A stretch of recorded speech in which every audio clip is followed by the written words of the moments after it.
Welcome back to Ranjitha log. I hope ಎಲ್ಲರೂ ಚೆನ್ನಾಗಿದ್ದೀರ ಅಂತ ಅನ್ಕೋತಿದ್ದೀನಿ. ಇವತ್ತೊಂದು ದಿನ ತುಂಬ ಸಿಂಪಲ್ಲಾಗಿ ಹಾಗೆ ಟೇಸ್ಟಿಯಾಗಿ ಈ ಒಂದು ಶೆಕೆ ಗಿಣ್ಣ ಯಾವ ರೀತಿ ಮಾಡೋದು ಅಂತ ನೋಡೋಣ ಬನ್ನಿ. ಒಬ್ಬೊಬ್ಬರು ಒಂದೊಂದು ಥರ ಮಾಡ್ತಾರೆ. ನಾನು ಇಲ್ಲಿ ನಮ್ಮಮ್ಮ ಮಾಡೋವಂತಹ ಈ ಒಂದು ಶೆಕೆ ಗಿಣ್ಣ ನಿಮಗೆ ಮಾಡಿ ತೋರಿಸ್ತಿದ್ದೀನಿ. ನೀವು ಒಂದ್ಸರಿ ಟ್ರೈ ಮಾಡಿ.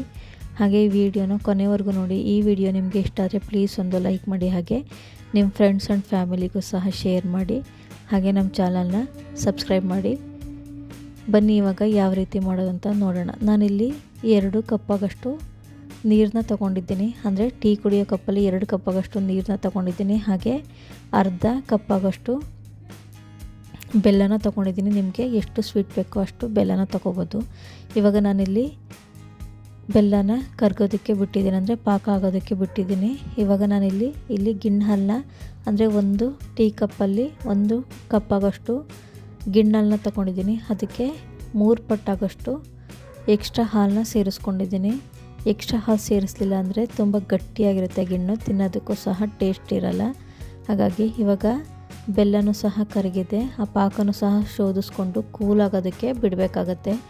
ಈ ಕೂಲಾದ ನಂತರ ಈ ಗಿಣ್ಣು ಹಾಲು ಮತ್ತು ಎಕ್ಸ್ಟ್ರಾ ಏನು ಹಾಲು ಸೇರಿಸ್ಕೊಂಡಿದ್ದೀವಿ ಅದ್ರ ಜೊತೆಗೆ ಈ ಒಂದು ಪಾಕನೂ ಸೇರಿಸ್ಕೊಂಡು ಸ್ವಲ್ಪ ಏಲಕ್ಕಿ ಪೌಡರ್ನ ಸೇರಿಸ್ಕೋಬೇಕಾಗುತ್ತೆ. ಅಂದರೆ ಫ್ಲೇವರ್ಗೋಸ್ಕರ ಏಲಕ್ಕಿ ಪೌಡರ್ನ ಸೇರಿಸ್ಕೋಬೇಕು.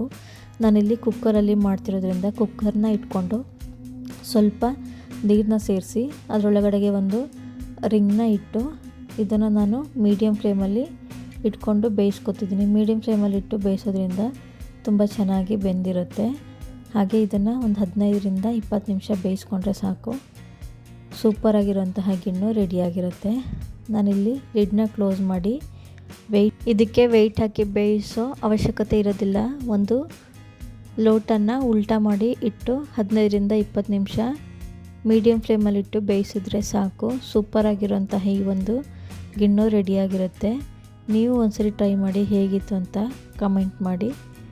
ಈ ಗಿಣ್ಣ ರೊಟ್ಟಿ ಚಪಾತಿ ಜೊತೆಗೂ ಸಹ ತಿನ್ಬೋದು. ನೀವು ಒಂದ್ಸರಿ ಟ್ರೈ ಮಾಡಿ, ಹೇಗಿತ್ತು ಅಂತ ಕಮೆಂಟ್ ಮಾಡಿ. ಮತ್ತೆ ನೆಕ್ಸ್ಟ್ ವಿಡಿಯೋದಲ್ಲಿ ಸಿಗೋಣ. ಅಲ್ಲಿವರೆಗೂ ಟೇಕ್ ಕೇರ್, ಬಾಯ್ ಬಾಯ್.